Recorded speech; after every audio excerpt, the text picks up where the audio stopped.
అంటుండే మనం ఇలా ఉండాలి అలా ఉండాలి, నేను కూడా ఒక ఆశ్రమం మీతో పాటు నేను కూడా ఉంటా కాబట్టి మనం ఇలా వృద్ధి చెందాలి, వచ్చిన వాళ్ళందరికీ డైలీ అన్నదానం చేయాలి, సాధన చేయాలి, నాకు సాధన నేర్పిస్తా అన్నది, ఇంకా చాలా చెప్పింది.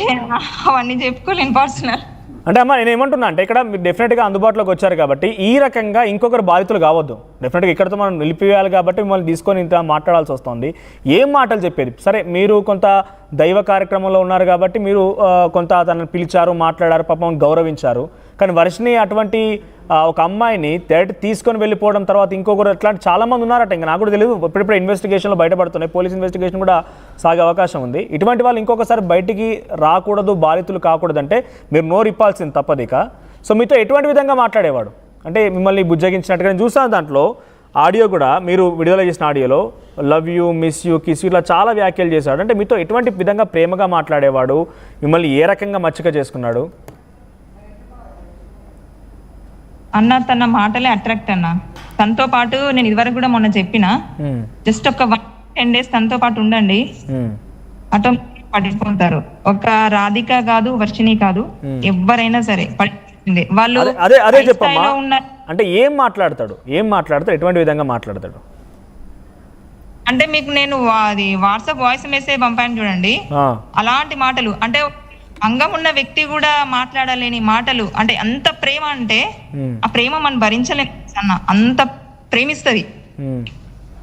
ఒకేసారిగా తన మాట వినకపోతే మనం ఎదురు తిరిగామనుకోండి, ఇప్పుడు మీరు వెళ్తున్న మార్గం ఇది తప్పు, నేను అలా చాలా సార్లు ఖండించాను. నేను చాలా సార్లు నన్ను బ్లాక్ లో పెట్టి మళ్ళీ బ్లాక్ లోకి వెళ్ళి తీస్తుండే. నేను నాకు నచ్చకపోతే అది నచ్చలేదు, మీరు వెళ్తుంది తప్పు అని చెప్తే తనకు నచ్చదు, తన మాటే మనం వినాలి, అది తప్పైనా ఒప్పైనా అంతే. నాకు తెలిసి ఈ రోజున ఒక విధంగా చెప్పాలంటే ఆ వర్షిని ప్లేస్ లో నేను ఉండాల్సిందాన్ని, కానీ నేను వర్షిని లాగా నేను చేయలేదు. నన్ను అడిగింది నాతో పాటు వస్తావా, నేను తీసుకెళ్తానంటే నేను ఒకటే చెప్పేదాన్ని, నాకు ఫ్యామిలీ ఉంది, అమ్మ వాళ్ళని నేను వదిలేసి నేను రాలేదు. అమ్మ ఇక్కడ రాధిక గారు నేను ఏమంటున్నా అంటే అక్కడ మాట్లాడింది మీతో ఒక అబ్బాయి కాదు, అలా అని చెప్పి ఒక హీరో 6 అడుగులు అందగాడు అంతకంటే కాదు, దైవ కార్యక్రమంలో ఉన్నాడు, అఘోరిగా మారిపోయాడు, మీరే అంటున్నారు అంగం కూడా లేదని చెప్పి. సో అటువంటి వ్యక్తి మాట్లాడితే మీరు ఎలా అట్రాక్ట్ అయ్యారు? అంటే ఎటువంటి మాటలు చెప్పేవాడు? నిజంగానే పూజలు లాంటిది ప్రయోగించాడా మీ పైన కూడా? నాకైతే అలాంటివి అయితే ఏమో ఇంకా అది తెలీదు, కానీ ఒక్కటైతే చెప్తాను, తను మన దగ్గరికి వస్తే మాత్రం తను చెప్పినట్టు ఇంకా వింటాం అంతే. ఇంకా అదేంటో నాకు కూడా తెలియదు. నేను కూడా అలాగే నేను కలిసింది 3-4 times అయినా కూడా ఓకే, తను చెప్పినట్టే నేను మాట్లాడేదాన్ని, వినేదాన్ని. రోజు ఫోన్లో టచ్లో ఉండేవారా మీకు? ఎప్పుడు మాట్లాడినా నాతోటి అన్న ఎక్కువ శాతం అయితే దేవుని గురించి మెన్షన్ చేసేవాడు, భక్తి గురించి, సేవల గురించి. ఇంకెప్పుడు ఆశ్రమం పెడదాం. నేనైతే తన కోసము ఈ మన కొండగట్టు పుణ్యక్షేత్రం ఉంది కదా, ఆ చుట్టూ ఒక 4 ప్లేసులు ఎత్తి పెట్టానన్న.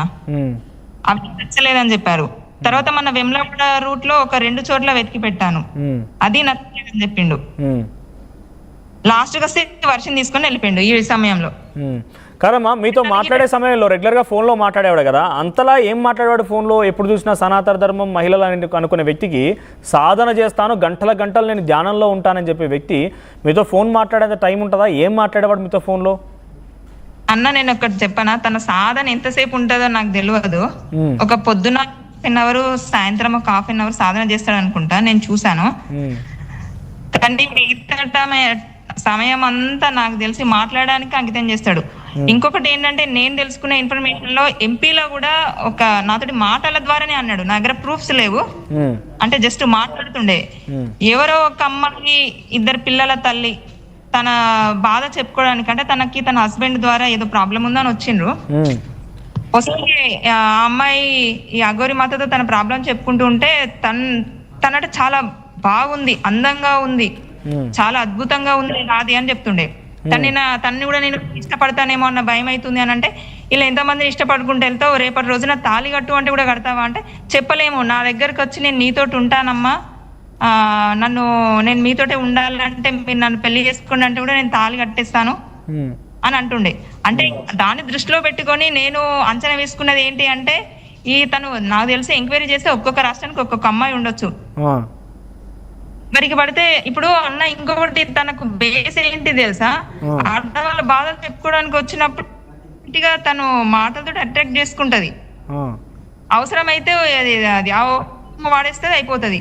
సరే మీరు అంటున్నట్టుగా మీరు ఏదైనా బాధలో ఉన్నారా, మీరు డిప్రెషన్ లో ఉన్నప్పుడు తన దగ్గరికి వెళ్ళి మీరు నాతో పాటుగా తోడుండండి అని మీరు అడిగితే నేను తనకి ఆశ్రయం ఇచ్చాను, తనకి మంచిగా మాట్లాడి ఫ్రెండ్లా ఉన్నానని చెప్పి ఆయన చెప్తున్నారు. అంటే మీరు డిప్రెషన్లో ఉన్నారా తన దగ్గర వెళ్ళినప్పుడు? లేదన్నా, నేనే డిప్రెషన్ లో లేదు. నేను అదే చెప్పాను మీకు, ఫస్ట్ అదే చెప్పాను. నా పర్సనల్ నేను డిప్రెషన్ అంటే నా పర్సనల్ లైఫ్ తోటి నేను అట్లా అయితేనే కదా నేను తన దగ్గరికి వెళ్తా. ఓకే, అవునా? ఓకే, నేను అట్లా అవ్వలేదు. ఇంకొకటి, నేను ఎప్పుడు నా పర్సనల్ లైఫ్ గురించి నేను ఎప్పుడు చెప్పుకోలేదు.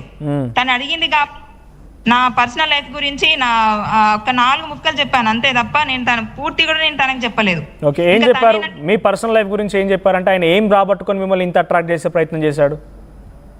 అన్న పర్సనల్ లైఫ్ అంటే ప్రతి ఒక్కరికి ఒక్కొక్క రకంగా ఉంటది అన్న. నేను ఇప్పుడు లైవ్ లో ఏం చెప్తాను, ఇప్పుడు నా హస్బెండ్ తోటి నాకు హర్రస్ జరిగింది. నేను ఒక హౌస్ అది మీకు తెలియదు. నేను అవన్నీ నేను ఎక్స్ప్లెయిన్ నేను ఇందులో చెప్పలేను, నేను ఆయనకే చెప్పలేదు. నేను అది ఇప్పుడు ఎల్లూరు శ్రీనివాస్కి నేను చెప్పుకోలేదు అవన్నీ. ఇంకా తనే నన్ను నీకేం చెప్పండి. అంటే వాటిలో నుంచి మీ దగ్గర ఉన్నటువంటి ఆ థింగ్స్, బ్యాడ్ థింగ్స్ ఏవైతే ఉన్నాయో మీరు చెప్పుకోవడం వల్ల వాటిలో నుంచి ఆయన కొంత రాబట్టుకొని తన వైపు అట్రాక్ట్ చేసుకునే ప్రయత్నం చేసిండు అయితే. అంతేనా? తనది అదే అంటున్నా, అంటే ఆయన అట్రాక్ట్ చేసుకునే అంత బాధ మీ జీవితంలో నిజంగా ఉందా, ఏముందనేది తెలుసుకోవాలని ఉంది అన్న. నేను టీవీ ఛానల్స్ నేను చెప్పలేను. ఇంకోటి చెప్తా అన్న, ఇంకా మీరు ఇంత అడుగుతున్నారు కాబట్టి చెప్తున్నాను. నేను ఇంత రిస్క్ తీసుకొని నా లైఫ్ నేను ఇప్పుడు ఇందులో పనంగా పెట్టి నేను ముందుకు వచ్చిన అన్న. అసలు నాకు రావచ్చు కూడా నాకు లేదు. ఎప్పుడైతే వర్క్ని పెళ్లి అని అనౌన్స్ చేసిందో సాటర్డే రోజు తను అనౌన్స్ చేసింది, నేను మండే రోజు దిగాను. మధ్యాహ్నం నేను చెప్పాను ఇలా పెళ్లి అది ఇదని చెప్పేస్తాను. చెప్పిన తర్వాత సాయంత్రం వరకే అమ్మాయిని పెళ్లి చేసుకున్నాడు. అంటే ఇప్పుడు నాకు జరిగింది ఒక రాక్షస వివాహం. ఇప్పుడు పెళ్లిలలో కూడా 7 రకాలు ఉంటాయి అన్న నాకు తెలిసి. అందులో రాక్షస వివాహాలే ఇవి. ప్రతి ఒక్క ఆడపిల్లను అలా బాధలు చెప్పుకుంటే మెడలో ఒక పసుపు తాడు వేయడం అనేది రాక్షస వివాహం కిందకి వస్తుంది. ఇప్పుడు ఈ అమ్మాయిని చేసుకుంటే అది ఒక అసూయ వివాహం కిందకే వస్తుంది అంతే. కానీ ఇట్లా చేయడం కరెక్ట్ కాదు. ఇంకా చాలా ఉన్నాయన్న. నేనైతే తన గురించి మీ దగ్గర పెళ్లి ప్రపోజల్ ఎప్పుడు పెట్టాడు? మిమ్మల్ని ప్రేమిస్తున్నా అని చాలా వరకు ఆడియోలో మాట్లాడినప్పుడు, ప్రేమిస్తున్నా, నువ్వు లేకుండా నేను ఉండలేను, నా హార్ట్ పెయిన్ వస్తోంది, మీ దగ్గరికి వచ్చి తాళి కట్టిన తర్వాత నా ప్రేమ నీకు తెలుస్తుంది. నిజంగా మీరు అంటున్నట్టుగా అంతటి అట్రాక్టివ్ మాటలు ఎవరు మాట్లాడరు. నిజంగా మీరు అంటున్నట్టుగా అబ్బాయిలు అంతగా మాట్లాడకపోవచ్చు. ఇలా పెళ్లి ప్రపోజల్ లేదంటే మిమ్మల్ని ప్రేమిస్తున్నాను ఎప్పుడు చెప్పాడు మీకు ఈ విషయాన్ని? నాకు డిసెంబర్ నెల అంతా తను మధ్యప్రదేశ్ లో ఉన్నాడు. ఓకే, మధ్యప్రదేశ్ లో నవంబర్ 18న ఇక్కడ నుంచి నన్ను కలిసి ఆ రోజు వెళ్ళిపోయిన తర్వాత ఒక 2 days కి ఏమో యాక్సిడెంట్ అయింది మధ్యప్రదేశ్ లో. ఇది ఎవరికి తెలీదు. అంటే తన కార్ మొత్తం డ్యామేజ్ అయిపోయింది. ఓకే, ఆ ఫొటోస్ అన్ని ఉన్నాయి, కార్ ఫొటోస్ కావాలంటే నేను పెడతాను. ఓకే, ఎక్కడ డ్యామేజ్ అయింది? అది ఎంపీలో అయిందని విన్నా నేను. ఎంపీలో, మధ్యప్రదేశ్ లోనే అయింది. ఓకే, అక్కడ నుంచి మీకు ఫోన్ చేశాడు. అక్కడ ఒక 1 month ఉండాల్సి వచ్చింది. తన కారు మొత్తం అంటే మళ్ళీ కొత్తగా చేసి ఇచ్చారు అన్నట్టు వాళ్ళు. ముందే షోరూమ్ ఉంటది కదా, వాళ్ళని కావాలంటే కాంటాక్ట్ అవ్వండి. ఎంపీలో కూడా ఉంటది కదన్న బ్రాంచ్. ఓకే, డిసెంబర్ నెలలో అఘోరి మాత కారు రిపేర్ కి వచ్చిందా రాలేదో తెలుసుకోండి మీరు. ఓకే, ఆ 1 month తను ఒక పాపం భక్తులు ఒక రూమ్ ఇచ్చారు తనకి. అప్పుడప్పుడు మనకు ఉండే పూజలు చేస్తున్నట్టు ఒక రూమ్ లో, ఐడియా ఉందా? ఓకే, ఓకే, అవును, అది తనకి ఇచ్చిన రూమ్. సో ఇక 1 month అక్కడే ఉంది కాబట్టి నాతో ఫోన్ మాట్లాడుతూ ఉండేది. రోజు మాట్లాడేవాడా మీతో? కొత్తగా విగ్ కూడా అక్కడే మధ్యప్రదేశ్ లో ఆ టైంలోనే తను చేయించుకుంది. అది విగ్గా, ఒరిజినల్ కాదా? అది కాదు అన్న, తనకున్న చిన్న హెయిర్ కి ఏదో చేయించుకుంది. నాకు కూడా దాని పేరు తెలియదు, మొన్న ఎవరు అనంగా విన్నా. ఓకే, సో డిసెంబర్ లో మీకు పెళ్లి లేదా ప్రేమ ప్రపోజల్ పెట్టాడు అయితే? అంటే తనకి ఏంటంటే నా జెన్యున్ బాగా నచ్చింది. నేను చాలా జెన్యున్ ఉంటా అన్న. నేను చాలా జెన్యున్ ఉంటా. అది బాగా నచ్చింది ఆమెకు. నచ్చి అసలు నన్ను వదులుకోవాలనుకోలేదు. కానీ నేనైతే చాలా వరకు తన మాటలకి ఏంటంటే తను చెప్తే నేను వినేదాన్ని. తర్వాత ఇది తను చెప్పింది అని చెప్పేసి నేను మళ్ళా నా ఆలోచనలు నేను ఉండేదాన్ని.